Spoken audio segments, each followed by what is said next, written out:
I'm a proud believer in the value of being single and all that it can teach us.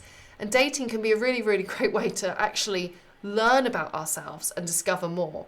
So if you can go on to dates and have that as your, I guess, intention for the dates, it takes a lot of pressure off of needing to feel a spark. Now, I would say a spark is an amazing thing to have, but it's definitely in the nice to have category of things to occur on dates.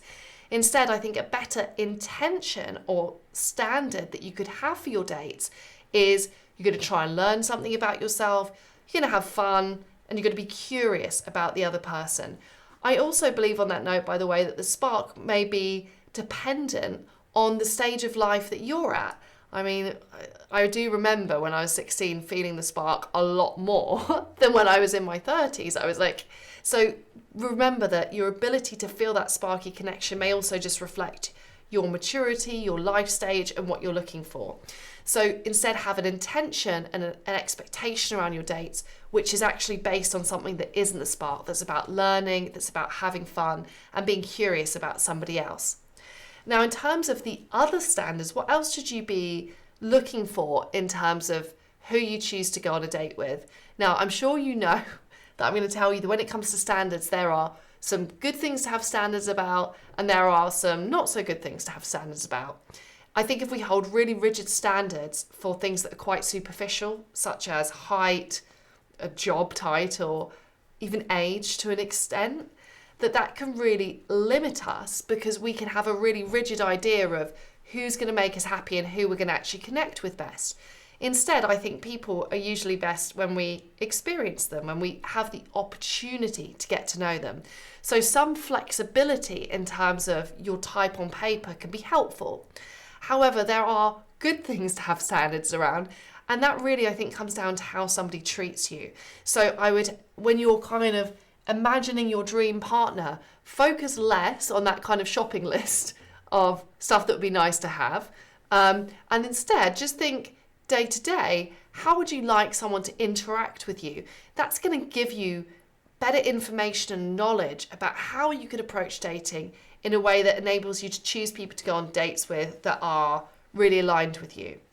Now, we know another thing that can easily set us up for, dare I say it, disappointment on our dates is, again, having too high. It's more about having, I suppose, expectations without the realization that they are expectations. So expectations are where we build an assumption or a story, or we have an idea about how our progression of getting to know someone is going to evolve. Now, a problem could occur here when we have one expectation about how a relationship is going to evolve, and the person we are interacting with and getting to know has a different expectation.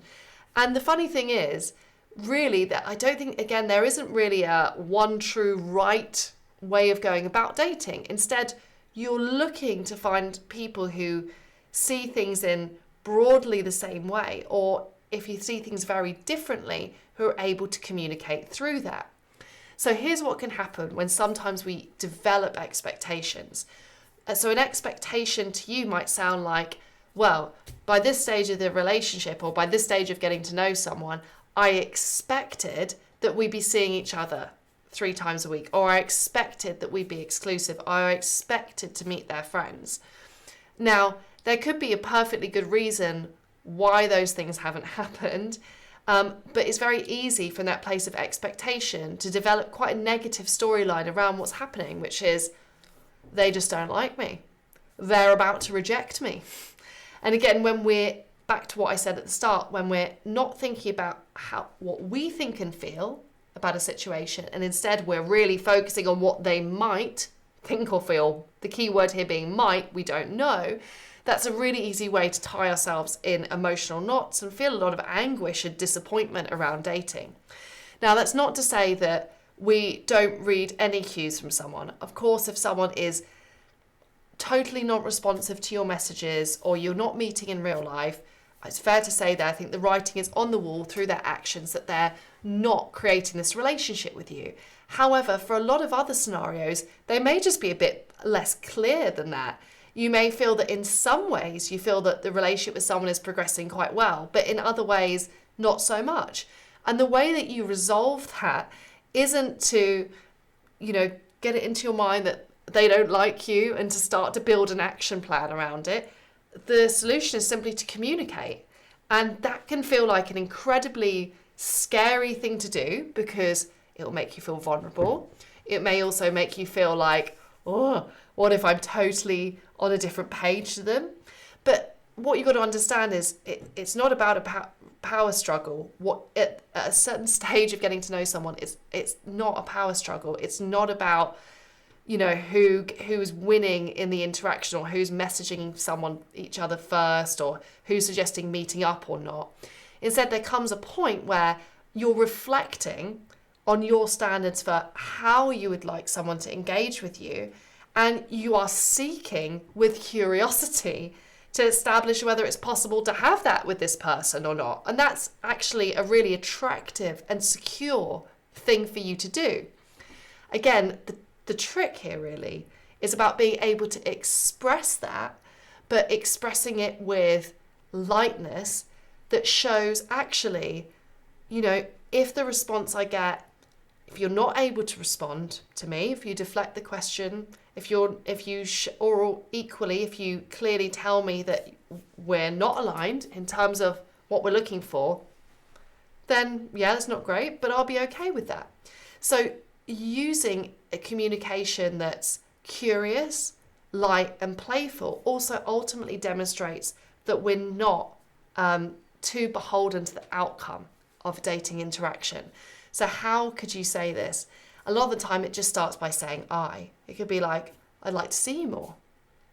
Or I'm enjoying how this is progressing. I'm liking getting to know you. Or something's been confusing me. I'd love to understand this better. So by saying I and by saying I'd like this to happen, or I'd love to understand that better, or I've recently noticed this is happening, I feel like this is happening, by using those words, you only come across as someone who's got those standards for how someone wants to treat you. You're being curious, you're building a relationship, you're not just building your idea of how you expect things should be, you're actually really relating to someone and discovering whether you could be a match. So before we, I've also just seen that I've got a couple of other questions that came with this section. So the first question is, what advice can you give to be less picky? Now, I don't know about you, but I don't like the word picky. It's again one of those kind of things that we say to people that are single as a convenient catch-all reason why someone's single. Like, you're too picky, you're not picky enough, you're trying too hard, you're not trying hard enough.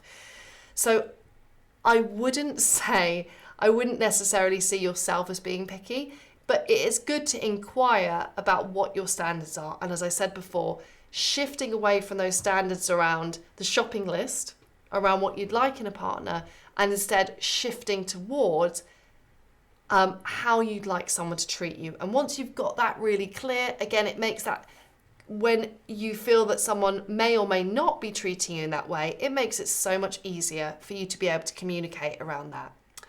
I have another quick question that's come in before we do our recap and then we meet our match success couple, which is from someone who has autism and asks, I would like advice on eye contact.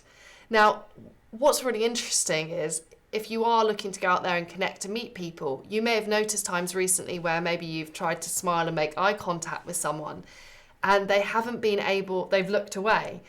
And it's important to know actually in that moment that isn't a rejection, and it's not like they looked at you and gone, oh, absolutely not.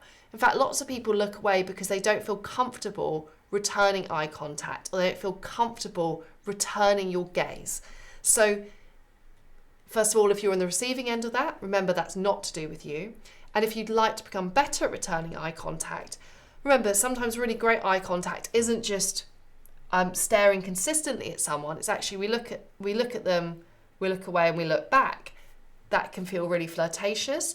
If that still feels too intense for you, then you can also just simply try focusing on this point in their face in between their eyes, and or to let your eyes wander around their face.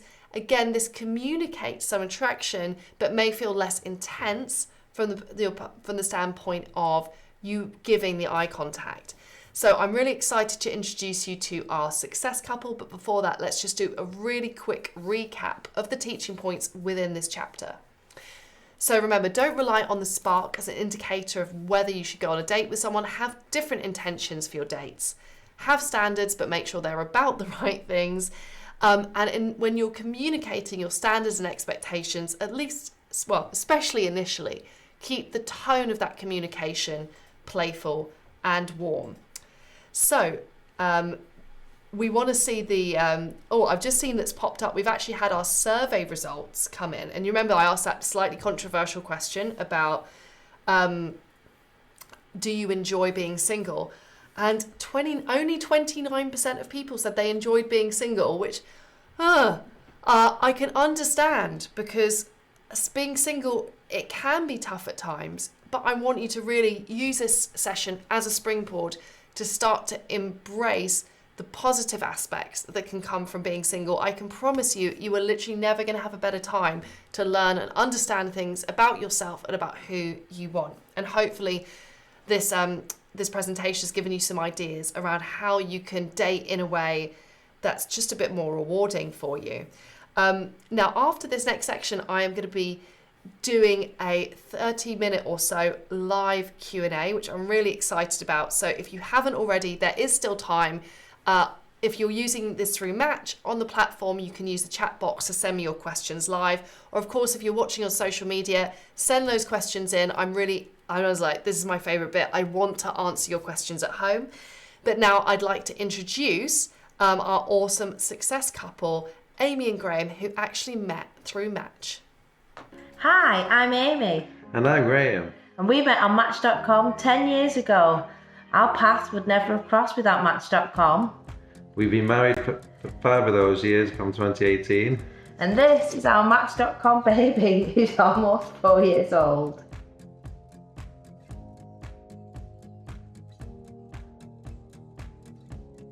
So, did we feel an immediate connection? I would say yes, would you? Oh yes. Yeah, definitely. So when I was looking through Graeme's photos that he'd put on Match.com, I just saw kind of like a twinkle in his eye. And then when we first met up, I think we definitely did feel an immediate connection, didn't we? Just because we'd been talking and inboxing quite a bit before we met up. Yes.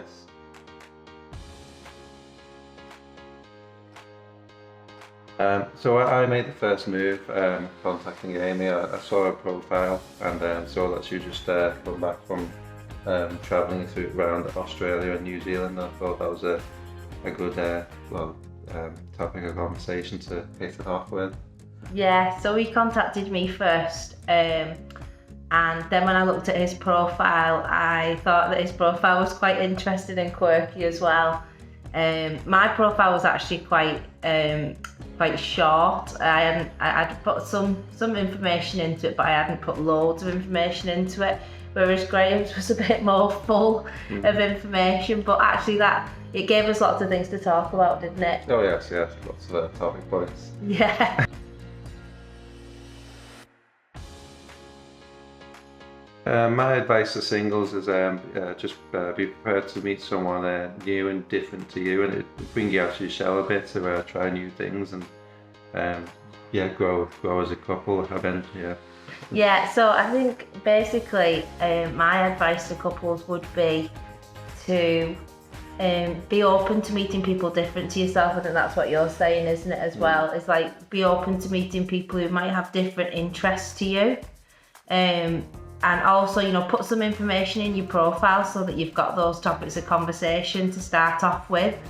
And I would also say, don't be afraid to reach out and be the person that starts the conversation, because you did that, didn't you? And I think that's our advice.